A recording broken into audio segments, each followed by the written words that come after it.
Hey everyone, welcome to episode 31, Trucksafe Live, the show where we and our guests tackle the hot button issues impacting highway transportation. I'm Brandon with Trucksafe and Childress Law.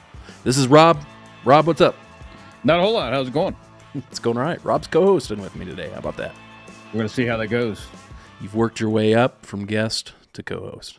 I guess. How's that feel? Good for the first week. We're going to find out. We're going to find out on the next show if I'm coming back. Yeah, we'll see if you make it to the next show or not. But Jared has left me. He's out hunting in Colorado this week, so we'll see what he comes back with. It's always interesting. But anyway, this is, like I said, a show where we and our guests tackle the hot button issues impacting highway transportation. This is episode 31 called Making Good Impressions. Got a great show in store talking about things that motor carriers can and should be doing to make themselves more appealing to their broker and shipper customers or potential customers. So it's come up a lot recently with a lot of our clients. It's always top of mind for particularly the smaller carriers, but everybody really. So got a lot of thoughts on it. Excited to have a special guest with us today. So we'll get into that in a minute. Before we do, if you're here with us, say hey in the comments. Always like to see who's around. And as we go along, certainly throw any questions or comments that you have in the chat, and we will get to them as they come up. A few things going on before we get to the main topic at Trucksafe and in the industry. First up, we mentioned this last show, but I wanted to welcome Rob on board to Trucksafe officially. He is now our VP and Director of Managed Services, so welcome, Rob. Thank you. Good to be here. We're excited to have. We're going to figure that one out, but yeah, we've got great things in store. We, as I've said in past shows, we've always got a lot of stakes in the fire at Trucksafe, and we get to a point where there's only so much that Jared and I can do. So we're finally starting to grow, and couldn't be more excited to have Rob on board. Just have loved following you over the years, Rob, with all your content that you're posting and all the good work you do for the industry and your background. Just it's hard to beat. So excited to have you on board. Looking forward to where we're able to take this to the next step. So let's see, what else do we have going on? One thing I will mention, I mentioned a lot of stakes in the fire. We actually have some really big news coming up out of Trucksafe. I think it's going to be pretty exciting for a lot of folks in the industry. Can't release it right now, unfortunately, but stay tuned. In the next couple of months, we should be able to release some information on this new exciting project that we've got going on. So stay tuned for that. And then also, if you haven't already joined our Trucksafe Fleet Compliance Network, be sure to do so. This is available at trucksafenetwork.com. Also, we have an app in the App Store and the Google Play Store. This is a social network for fleet safety professionals to gather together, learn from one another, ask questions, and also have access to all of our DOT compliance content that we do through Trucksafe, articles, videos, podcasts, everything like that. Free to join, trucksafenetwork.com. Hope to see you there. Other than that, what else is going on in the industry that's worth talking about over the last couple of weeks? Rob, have you seen anything come through? Seems like it's been a pretty quiet couple of weeks compared to dry spell, which means there's a lot coming somewhere soon. Yeah, the floodgates are going to open soon, I fear. Yeah. No, I haven't seen a lot of anything. So it's been, the quietness kind of makes you worry a little bit, but the calm before the storm. The biggest noise, actually, somewhat what we're talking about today is, the bottomed out market and what carriers can do to improve their reputation and get more work. Yeah, that seems to be for sure one of the top issues. In fact, we discussed this on our last show, but ATRI, American Transportation Research Institute, recently came out with its annual list of top issues impacting motor carriers and drivers, and the economy was on that list as it has been in the past, but not as prominent as it was this time around. So definitely a concern. A lot of folks feeling the pain of that. And so hopefully some of the stuff we talk about on today's show can help maybe alleviate some of those issues, but we'll see. But other than that, I agree. Not much news in the past couple of weeks. The one thing that did come down, it's been probably 3 weeks or so now, I think, FMCSA is extending its comment period on its advanced notice of proposed rulemaking related to safety rating methodology, the way that we assign safety ratings. Folks who watch the show will remember we've talked about this on past shows pretty extensively, and we've written some articles on it at trucksafe.com. But there's a real potential there for a pretty big shakeup in the way that the FMCSA assigns safety ratings to motor carriers. If you're not familiar with that and you're a motor carrier, you should really read up on it, and you should submit your comments. Comments were originally due at the end of October, but they've extended that. Presumably because they're getting a lot of comments. And now you have until the end of November of 2023 to get your comments in. Here's my biggest concern with that rulemaking. I've said it before, but if I'm reading the tea leaves here, it looks like what we are probably going to be up against is the potential for the FMCSA to be using a motor carrier's CSA scores, at least in part, to set their safety rating, which has never been done historically. Historically, these safety ratings have been issued only after a motor carrier has been through a DOT audit, a compliance review. That's what it has taken historically for a motor carrier to get a safety rating. Problem is, not very many carriers get audited each year. I think the numbers are less than 80%. Less than 20% of motor carriers registered with the DOT have ever been audited. And so that what that leaves is a lot of motor carriers that the FMCSA has just never really evaluated. And so they're wrestling with a way to do that where they can evaluate a bigger universe of motor carriers and potentially assign a safety rating. They tried this back in 2016, and the proposal back then was to tie it to CSA scores, and that proposal just got so many negative comments that they eventually just withdrew it. But here we are again, 2023. FMCSA is considering it again. Thoughts on that, Rob?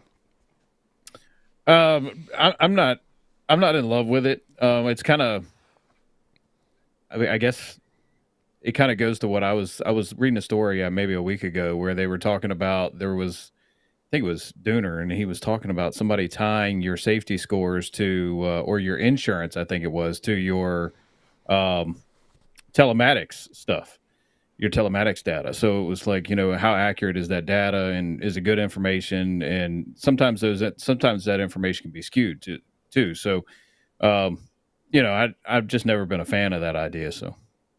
Yeah, I've always been a little concerned, not a little, very much concerned about the reliability of the CSA data, and particularly a motor carrier's inability to meaningfully challenge erroneous data that inevitably gets put on their scores.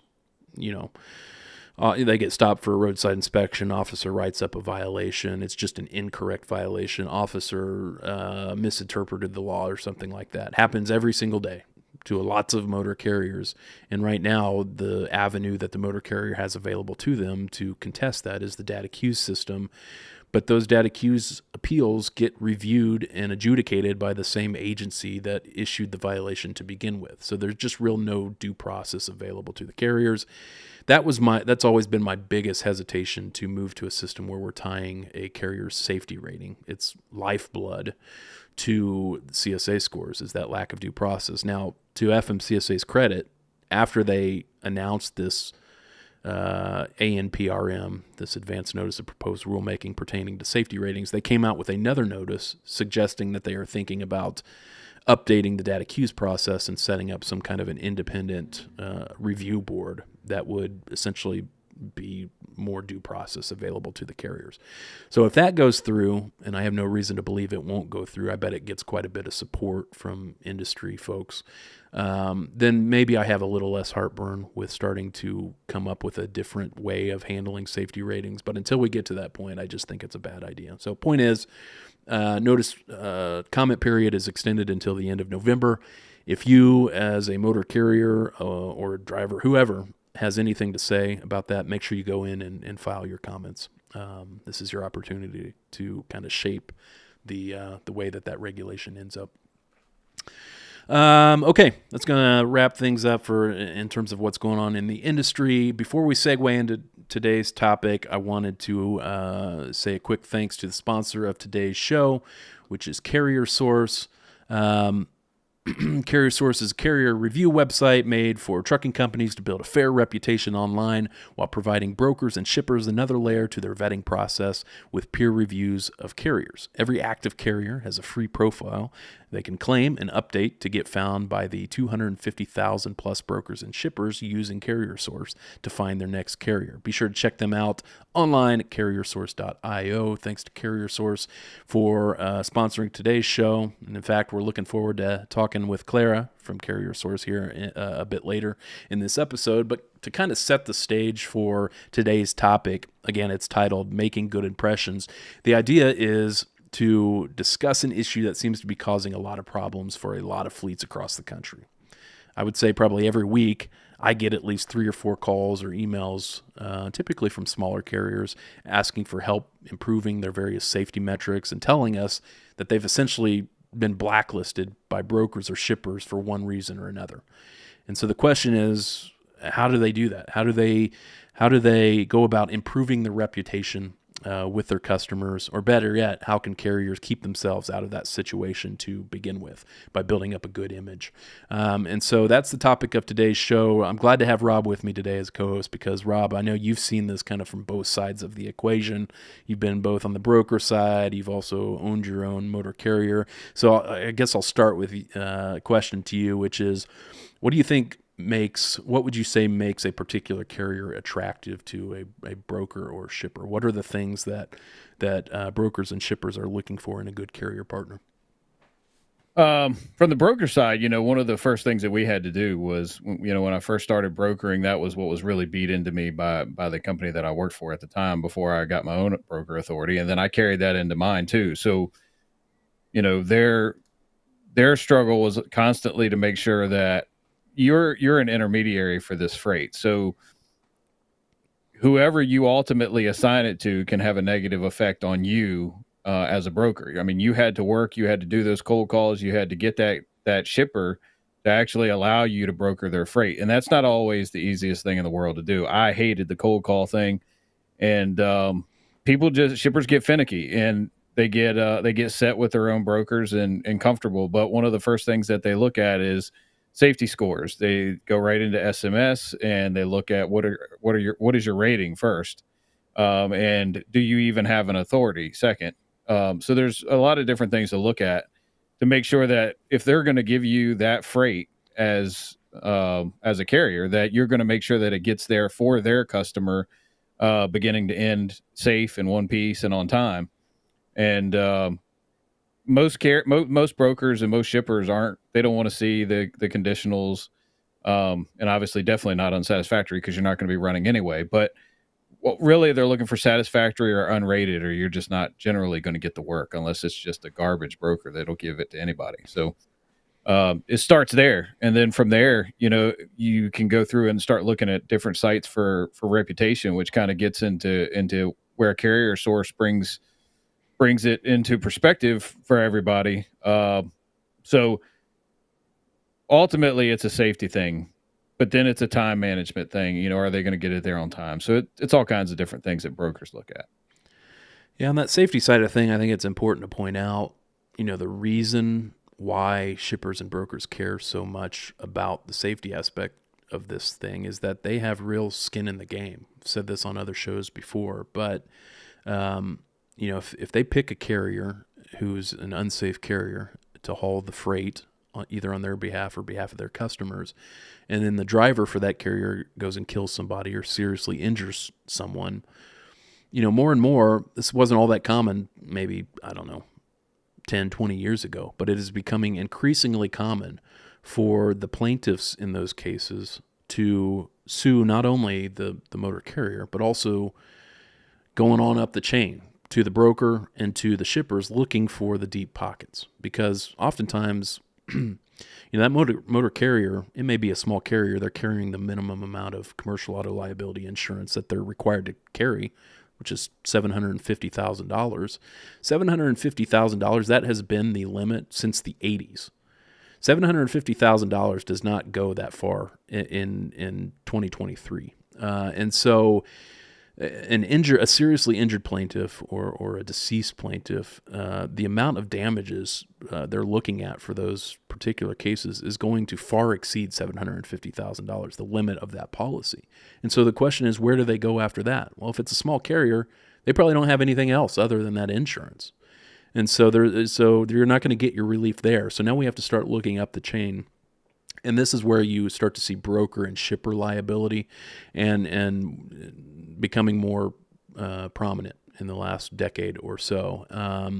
And we've seen cases where brokers and shippers have been held liable for substantial sums in connection with highway accidents. And so, they're watching this, and to minimize their own exposure to those types of damages, they have to do what they can to make sure that they are handing the freight off to safe carriers, that they have done their own due diligence to make sure that the carrier they're going to give the freight to has at least, at minimum, these things that you've talked about, Rob. So that they at least have a valid DOT number. You can imagine how it would play to a jury if I'm the broker and it turns out that I handed the freight off to a carrier that didn't even have a DOT number.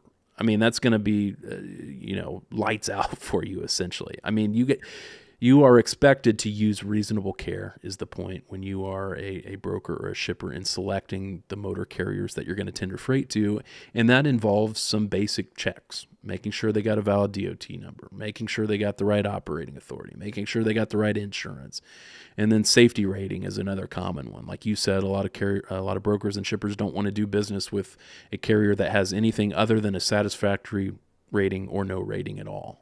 Conditional rating throws up some red flags. So the point is, shippers and brokers have real skin in the game here, and that's why they are concerned, particularly with the safety aspects. But you also mentioned some others I'm interested to get your thoughts on, just kind of things outside of the safety realm that a broker or a shipper might be looking at. The ones that always come to mind are like, I'm always a little bit nervous if I'm a broker about, that motor carrier's interaction with my customers. How are they going to present themselves to my shipper and receiver customers and stuff like that? What other kind of things other than safety related are brokers and shippers looking at in your experience?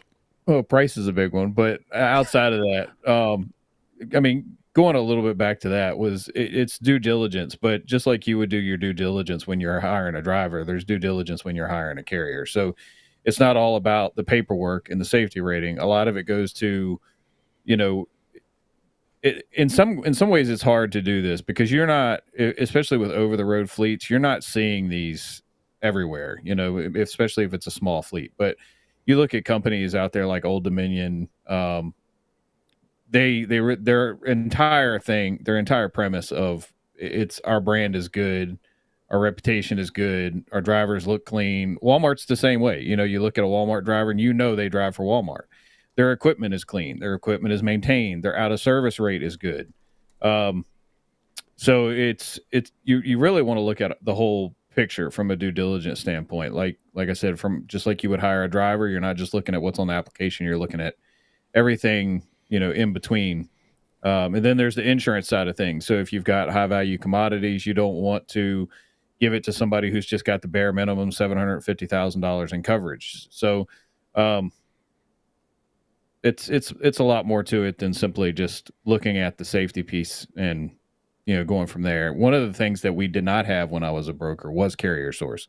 These things didn't exist at that time. So really what we had to go on was really one of three things, or one of two things actually. So we would throw the load out on DAT.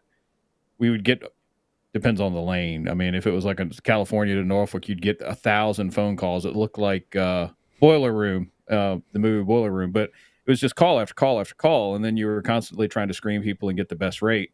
That was the old school way of doing things, and then we just had to screen them by what you could get off of line. But now you've got carrier source and other things like Yelp and Trustpilot and all these things that basically rate everything from Foley Safety Service to Old Dominion Freight Line. So it's everywhere. You have this huge level of public data that kind of pushes that information to you. Yeah. Well, that's a good segue into to the guest that we're going to bring on today. I'm excited to have Clara Flaherty with us from Carrier Source, co-founder of Carrier Source. Welcome, Clara.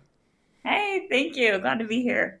Hey, thanks so much for being with us today. We really appreciate you joining us. Appreciate Carrier Source partnering with us to sponsor this episode, and we're excited to talk to you about this idea of making good impressions. So, before we get started, for folks who may not be familiar with you, I wanted to see if you can give us your background and how you made your way into trucking. Yeah, absolutely. The beginning of my career was certainly not in trucking. I came from actually G2, which is a competitor to Trustpilot, Rob, which you. I'm Uh, sorry. we'll talk about that after the show.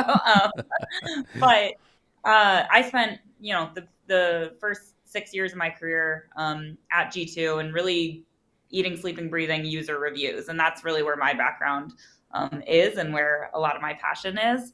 I found my way into trucking by one of my coworkers at G2, left G2 in November of 2020 and started Carrier Source. And when he first was starting it, I was like, okay, Rob, like, cool, good luck, have fun. Just because I didn't know really anything about the industry. And then about 2 years later, he gave me a call and he was like, hey, what if you came and did marketing and, built out our user base and our reviews here instead of G2.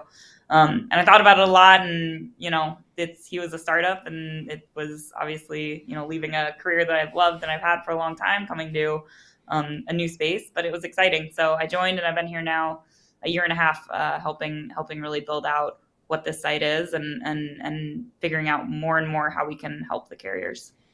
Yeah, you're preaching to the choir there in terms of kind of the nerves that get built up when you're talking about starting a new venture. I experienced that myself starting up Trucksafe, but nothing more fulfilling about it really once you get it going and once it starts to get some level of success. So kudos to you for making that jump. And so what is Carrier Source for those not familiar with the service? Maybe you get us the elevator pitch about Carrier Source.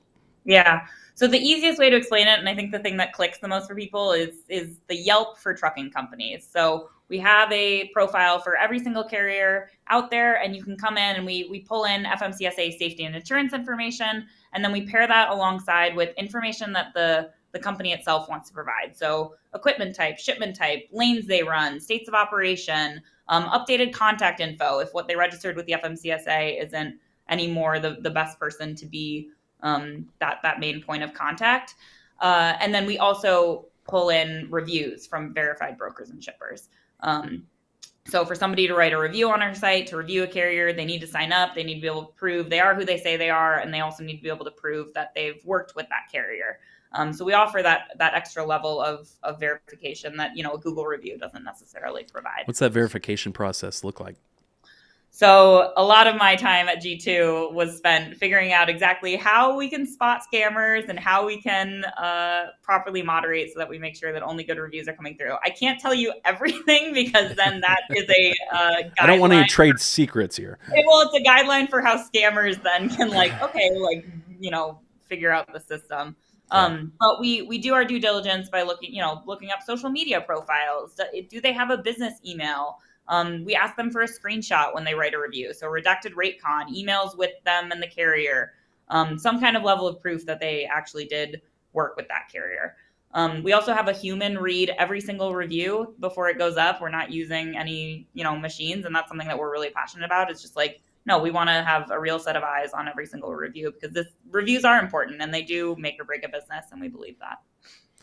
They are important. I like I said at the start of the show, if you were listening in, I would say probably 3 or 4 times a week I'm getting calls from carriers who tell me that they essentially they think they have been blacklisted by a particular broker or shipper, and they a lot of times are referencing some sort of review site where they either have a bad review on that site, or the data that is filtering into that site is casting them as as an unsafe carrier or something like that. So I guess this is kind of the the $1 million question for those types of carriers, but I'll pose it to you. You know, if a carrier finds themselves in that type of situation, whether it's your site or a competitor's site, what's your advice to them to start to get things cleaned up and make themselves more appealing to their potential customers? Yeah, and that's a great question. And one of the reasons that we built Carrier Source is we are actively trying to invite carriers into the conversation. Like you see a lot of these other sites that are out there, they kind of block the carrier out. Like it's like, okay, like for example, Carrier 411 will just straight up be like, do not call. If you're a carrier, I'm not speaking to you. Like, do not reach out. And that's debilitating for the carrier. That stops the trucking company from having any kind of conversation or any kind of resolution. So we encourage, okay, if you get a negative review, number one, that's not necessarily a bad thing. Negative reviews put some level of validation to the rest of your reviews. If I'm looking up a product on Amazon and I see all 5-star reviews and nothing negative, I'm like, okay, that's probably bullshit. Like someone had a bad experience. But, that 1 or 2 negative reviews automatically gives a layer of verification. They're like, okay, these other reviews are probably correct. And then a negative review also gives you a good opportunity to win back business. You don't know what you don't know. So if you get this negative review, that's someone telling you, here's what I hated about, this experience, and you have an opportunity to fix it. If it's something that is fixable. If it's not fixable, even responding and being like, thanks so much for this feedback. We're doing our best to, remedy this. We invite you to come back, and, we've made these steps to figure this out, and please come back and work with us again. Give us another try. What do you do to encourage shippers and brokers to leave reviews? Because, just thinking about this in my own experience, it's tough to get people to leave feedback, particularly good feedback. You're more inclined to leave feedback when you've got a bad experience, obviously, but it's tough getting people to give you positive feedback. So are there things that you guys do to encourage your shipper and broker customers to leave feedback? Yeah, we do offer incentives for reviews. So we'll throw you like a $5 gift card if you leave a review on your experience. We don't separate between like, leave a positive review and we'll give you $5. Or a negative review. It's just like write a review, share your experience. What we have noticed is that so many more of our reviews are positive than negative. And I think It's because there is this like, the industry has been stacked for a long time in, not in favor of the carrier necessarily. So I think brokers and shippers who work with great carriers are like, yeah, I would like to thank them. Like they've done a really good job for me over the past 3 years or whatever, and giving them some kind of token of gratitude in the form of a review. And then you get $5 out of it. Why not? Starbucks gift card. Yeah, Starbucks. Who could turn that down? So I'm curious, what are you... I assume in the course of kind of building out the system and that type of stuff, you got a lot of feedback from brokers and shippers in terms of what they want to see or what kind of data they want to see about their potential carrier partners. What are the main things that you've taken away from those experiences? What is it that shippers and brokers are looking at? What are they interested in looking at in particular? Yeah. I think one thing that we're definitely seeing is people are using us as a checkpoint to see like, okay, does this carrier have reviews? Even if they're bad reviews, like, is this person real? Especially with all the fraud that's happening now, like, that's very buzzwordy, but like all the double brokering that is going on and all the scamming that's happening, people are just looking for some level of verification. They're like, okay, is this person who they say they are? And even if they did a bad job, like it's like, okay, well, they were real, like their truck showed up late, but they still delivered it. You know what I mean? So people are using us to see like, does this carrier have any review? Does this carrier have some sort of online presence, some sort of thing showing that they are who they say they are, and they're not just one of these spun up MCs to take and rebroker freight. Are you finding a lot of situations where brokers and shippers are weighing in reviews about double brokering? Because I'm with you. I mean, that seems to, for whatever reason, over the last 3 or 4 years, I've seen a lot more chatter online about double brokerage, making it seem like it's becoming an increasingly difficult problem to deal with. Are you seeing that as well? We are. We just started releasing lists that we release every month of like, here are the new carriers that have been flagged for double brokering in our system. So we've got 581 carriers so far that have been flagged for double brokering. And I think the other thing that we're trying to do is we're trying to make everything public. Like I think what's happening is like a lot of brokerages are finding that like, okay, this was a double broker, and then being like, okay, don't tell anyone about that. That's proprietary information. Whereas like we're just being like, okay, here are the double brokers. Like check them out. Don't use them, or use them if you want. But fair warning, you know. Yeah, better to have the information than not.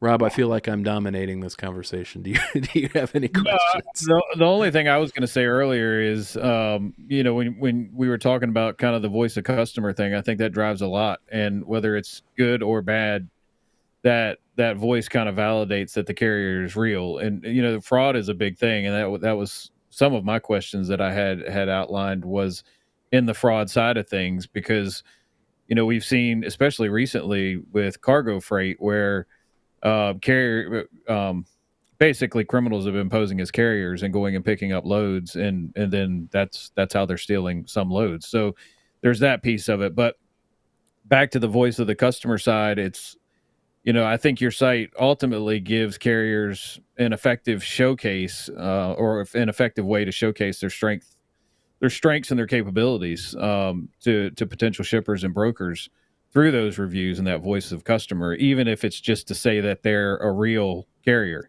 Because I think just proving that someone is a real carrier in 2023 is something in and of itself. So that's where I was going to go with the first piece, and then obviously moving into the fraud side. Do you, besides the reviews, are there any specific tools and resources that Carrier Source has that help shippers and brokers identify fraudulent carriers? Or I know you mentioned some earlier in terms of the screenshot, etc., validation. So we also have started implementing a system where if a carrier has the same registered address or phone number as another carrier on our site, there's a flag that shows up that's just like, hey, there are some related carriers to this carrier. And Right. Goal of that is hoping to, obviously there are perfectly acceptable and perfectly reasonable reasons that someone might have the same phone number or same address as another carrier. Not many. Not many. Exactly, not many. So we do raise that as another level of like, hey, you should maybe check this out before you work with this carrier. Like, is this a reasonable, reason for them having this, or is there something maybe awry? Yeah, I know John Rogers, I think on LinkedIn, I think it was him that put, he had found that one of his carriers that he had chosen was at an address with like 22 other carriers.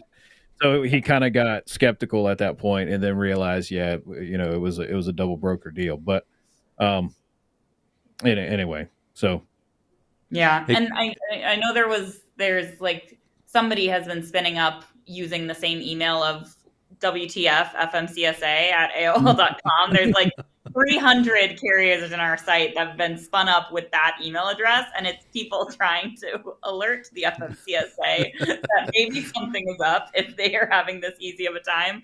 But it's funny, like when we go through new companies that have come up, it's like, oh, there's another one. Besides the trailer pickups, have you seen any other common scams or schemes that carriers should, or that carriers are being subjected to outside of the broker deal? Outside of the double brokering, I know there's been, like you said, like a lot of cargo theft, and a lot of people stealing. Like we'll get a lot of emails being like, this person is using my MC number, they are not me.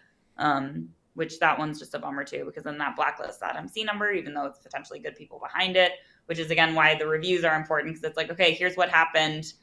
Here are my 12 reviews, from the last 6 months that are showing that this is not me anymore.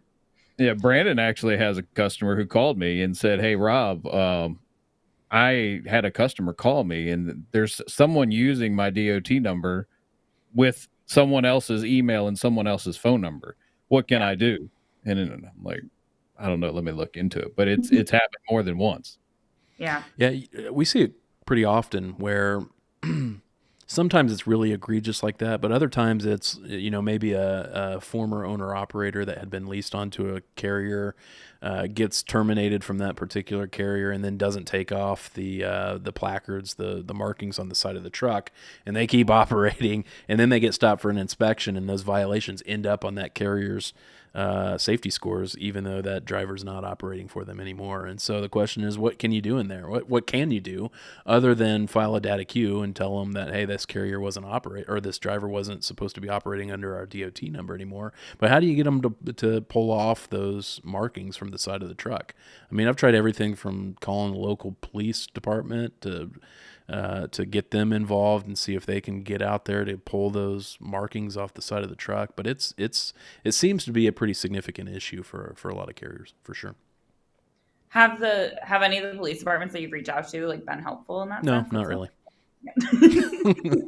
They've got other things to do. They're like, okay, but also this murder that just happened. And you're like, well, yeah, I better go take care of that first and then come back. But yeah, it's that issue comes about in many different ways.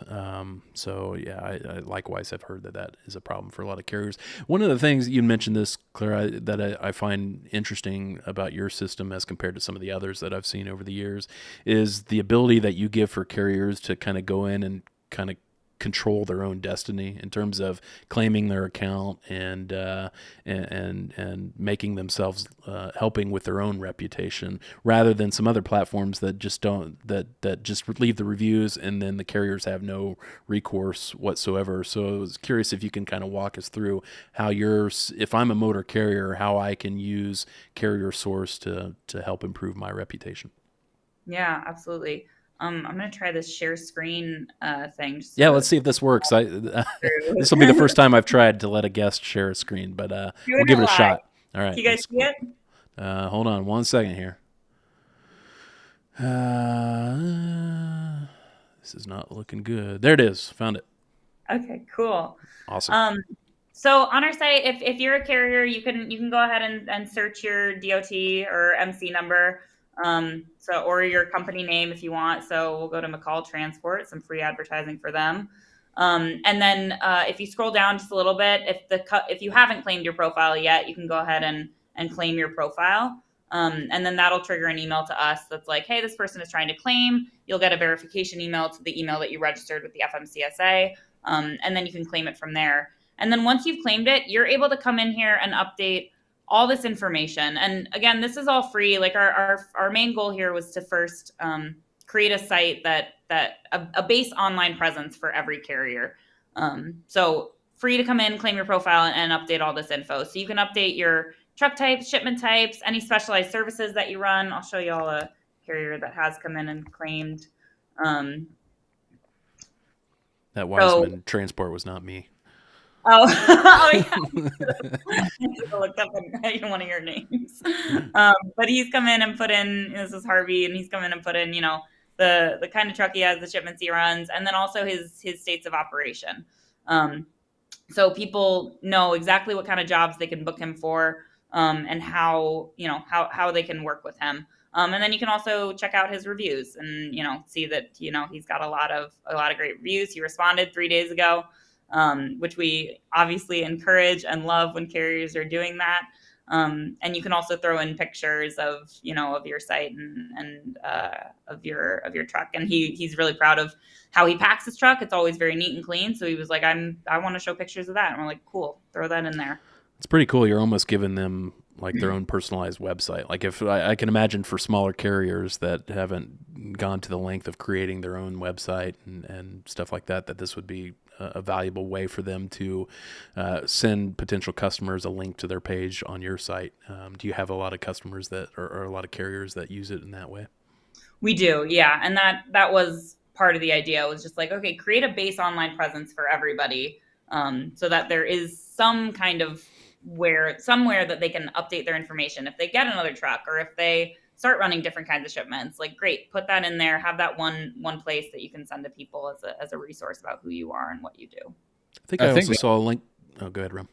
No, I was just going to say, I think that's one of the best things. I was surfing your site, and I think that from a broker perspective, it's a really good thing for brokers, because back in the day, before you existed or Yelp existed, I feel old, but when we were doing things like on paper. Well, what we would have to do is basically keep track of all of our loads over years and decades, and then basically put that in an Excel sheet. And we would have to basically search by zip code to say, hey, what carriers have we used before that were great in this lane? And sometimes you didn't have any, so you didn't have that relationship builder. So you had to go actually out and throw it on DAT, and that's where I think going out of house, out of those relationship driven carrier selection processes is when you start to get into people that the unknown, you don't know who you're dealing with. And I think one of the things I liked best about it was that piece where it kind of shows, hey, we service this area, these lanes, and you can even search by, are you conditional or satisfactory or not? I don't know who would search. That's a good question. How many people have gone to your site and searched for a carrier with a conditional rating? But, we do get people searching for rating for. They're going to be cheaper, Rob. Right. It's good rate reducer. But no, I thought that was great because I remember in the old days of having to do it the old way, and then when I saw that, I was, this is amazing. We could have made money back then. It's no wonder people like John Rogers and Darnell are on LinkedIn shouting how they make so much money. But their technology's played a lot in enhancing, a carrier's ability to, both showcase their strengths, sometimes their weaknesses, but you've got these platforms out there that kind of streamline it for brokers and shippers. So, yeah, I thought the same thing because I think I saw on your homepage that one of the features is to see the top carriers in a particular region, which I thought was very valuable. You just click that, you pick out what region you're looking for a carrier in, you click that top carriers, and it brings up the top rated carriers through your system in that region. Is that how that works?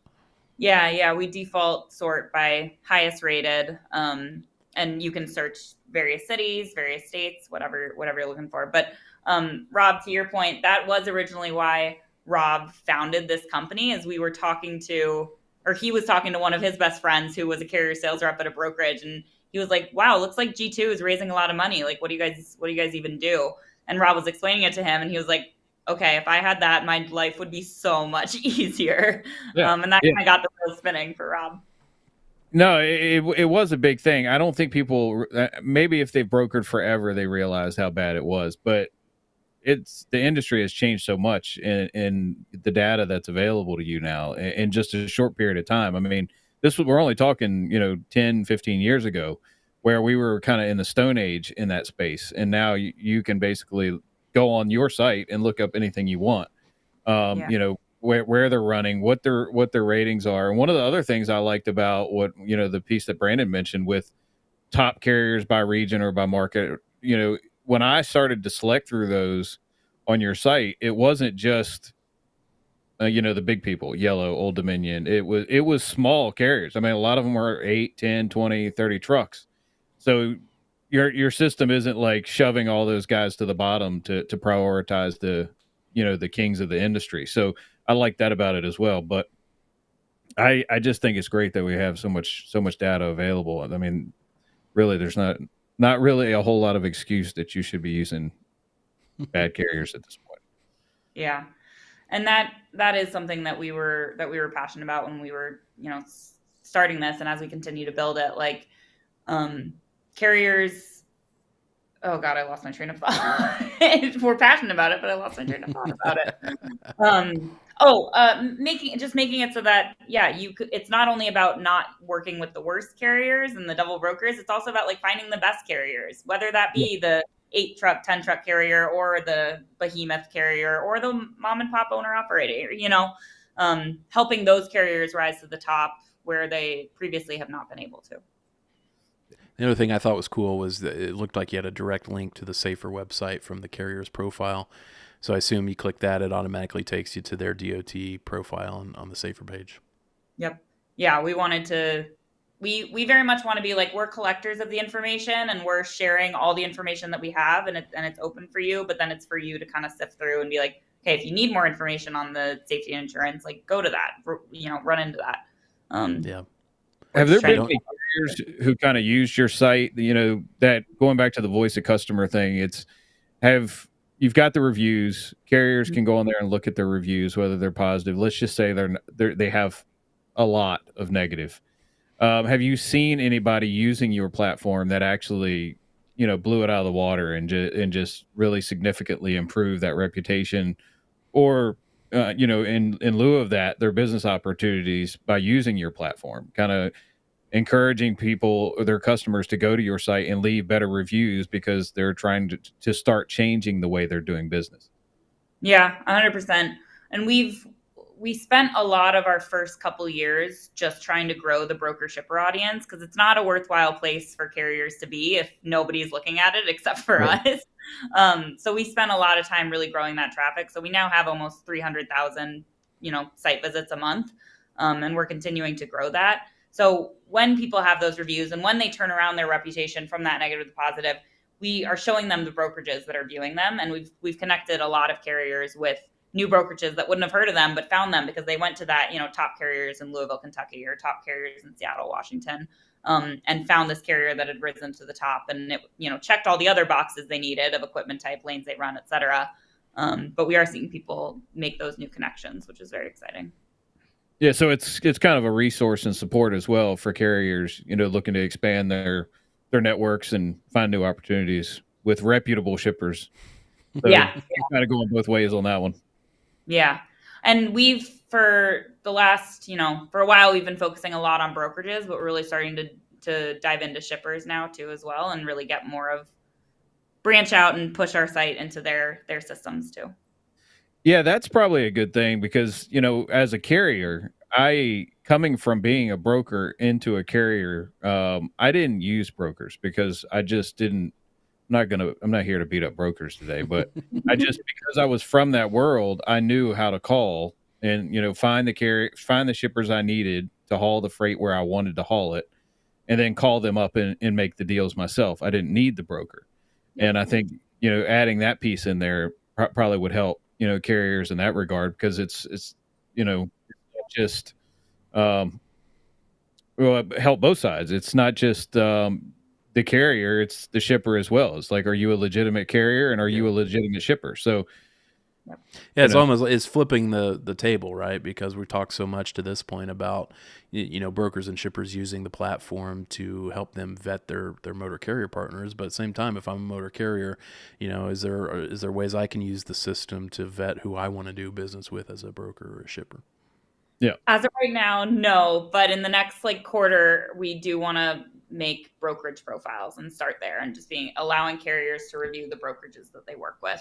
So stay tuned. So stay tuned. So stay tuned. And yeah, just because it is a very one-sided right now. And we get a lot of questions from carriers being like, well, why can't I review them? And it's like, you should be able to. We're going to fix that. So stay tuned for that. What happens? I can't think of the broker that just went out, and somebody said, what are all these carriers going to do? And I said, well, the $75,000 broker bond should cover, the $500 million worth of freight that's out there. Oh, it was Convoy. It was Convoy. Right. Yeah. When you're a broker that is that size and you go bad and you only got a $75,000 broker bond to cover it, it's like, it really goes to who should you haul for as well. So both ways for sure. Yep. Yeah, so we're running out of time here, but one of the last questions I had, maybe because I think Rob was talking about something brought to mind. In our world, Rob, we occasionally get carriers come to us and they're talking to us about their safety metrics, their out of service rates and stuff like that. And one of the things that they're always looking for is, hey, if I've got high out of service rates, driver or vehicle or hazmat or whatever, how do I get those numbers down to make myself look better to brokers and shippers? And usually the answer is you can't do a whole lot except wait, because eventually those will fall off your score. But the question always comes up, well, can and should I just go volunteer for a roadside inspection to try and get some clean inspections to dilute some of those out of service violations I had? And I kind of see that as akin to the situation with reviews through Carrier Source and other platforms like it, where if I find myself in the situation, what things can I do? What are some practical tips where I can go and clean up a record that has been damaged by bad reviews or something like that? I know we kind of already hit on it a little bit, but maybe I think that would be a good place to leave it. Claire, is your top tips for carriers that are looking to improve their reputation reputation. What can they do? What should they do to make themselves look better to brokers and shippers? Yeah, I am curious to your answer on do you encourage that they just go get an inspection? No, And bad idea. Oh, really? Oh, interesting. I don't Okay. like it. Yeah. I've heard so many. Rob may have different thoughts on this, but number one, most officers won't do it, and number two, those officers that do it, I worry that they are inclined to find something wrong. I mean, you could probably find something wrong on on the cleanest driver in the cleanest truck. And so if they want to find something wrong, they're going to find something wrong. So the risk of getting a violation written up on your report, I think it outweighs the benefit of you potentially getting a clean inspection. Rob, what are your thoughts on this? Uh-oh, we lost your mic, Rob. No, I'm good. It's the button. I've done it before both ways. So I've decided not to do it depending on where they are geographically. So some states I just won't do it because I know that it's not necessarily a trucker friendly state. But in Texas I've done it, and in Florida I've done it, and especially if you're bringing on, if say we're bringing on 200 new trucks, and I know that they're brand spanking new, they just got delivered, they've got like 0 miles on them. We're going to run as many as they'll inspect. We're going to send them in there and get the CVSA sticker and get as many good inspections as I can to kind of dilute that. And I've gotten it lowered, but I've also failed where we've taken it in and we've gotten some infractions, and it makes it worse. So it's essentially gambling. It's gambling for sure. Yeah. So sorry. Anyway, off track a little bit there. Interesting though. Thanks for answering that, because in my head I'm like, yeah, you should just go get new inspections. So that's interesting that the answer is not that. I think for our side, like, definitely be responding to your reviews. Like, know what's being said about you online. Like, take pride in that, and take pride in how you show up online, because people are searching for you. People are Googling your company name when you bid on a load or anything like that. So definitely make sure that you are controlling that narrative.